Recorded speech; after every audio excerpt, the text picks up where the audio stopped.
कर आप अपना फिर से वही मनोज रूप धारण कर लीजिए प्रभु।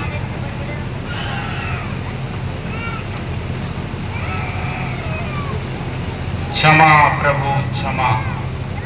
जैसे मित्र मित्र को, पिता पुत्र को और भगवान अपने भक्त को क्षमा करते हैं प्रभु, वैसे ही आप मुझे क्षमा कर दीजिए प्रभु। हे कुंती नंदन, मित्र और मित्र, पिता और पुत्र, भक्त और भगवान के बीच क्षमा का तो कोई स्थान ही नहीं है। इन संबंधों का आधार है स्नेह, श्रद्धा और भक्ति। मैया वेश्य मनो ये माम नित्य युक्ता उपासते श्रद्धा पर्योपेता तेने युक्त तमामता। जो मेरा भक्त है, मुझी में ध्यान भी लगाता है और मन भी, वही उत्तम योगी है पार्थ। इसलिए हे पार्थ, मेरी भक्ति श्रेष्ठ है। जो भक्त हैं वे इस संसार में नहीं उलझते, क्योंकि हे पार्थ, ऊर्ध्वमूलम अधस्साकाम अश्वत्थम प्राहुरव्ययम् छन्दांसि यस्य पर्णानि यस्तम वेद स वेद। ये संसार तो मानो पीपल का वृक्ष है, जिसकी शाखाएं नीचे की ओर और जड़ें ऊपर की ओर हैं, और वेद इसी वृक्ष के पत्ते हैं। जो ये जानता है पार्थ, वो समझो वेदों का अर्थ भी जानता है। इसकी शाखाएं ऊपर नीचे सारी ओर फैली हुई हैं, जिसका परिपोषण किया है प्रकृति के तीनों गुणों ने। और इस वृक्ष की जड़ें मानव समाज में बहुत गहराई तक फैली हुई है।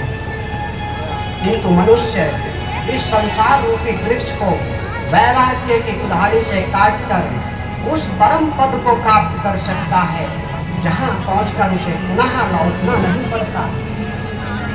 और हे पार्थ, वैराग्य निःस्वार्थ त्याग का नाम है। इसलिए सोचना हो तो मेरे विषय में सोचो, पूजना हो तो मुझे पूजो।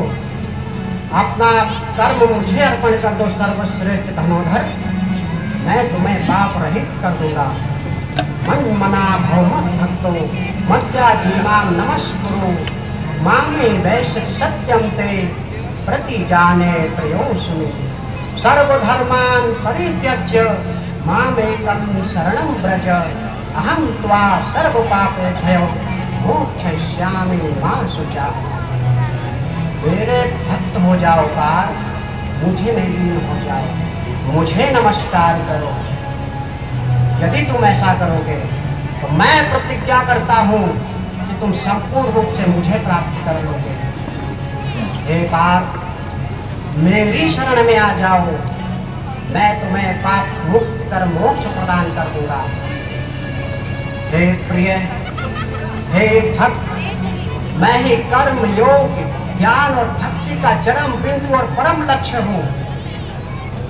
शोक ना करो धनंजय, शोक ना करो, मुझ में विश्वास रखो, चिंता ना करो पार्थ, चिंता ना करो। हे महाबाहो, अपना गांडीव उठाओ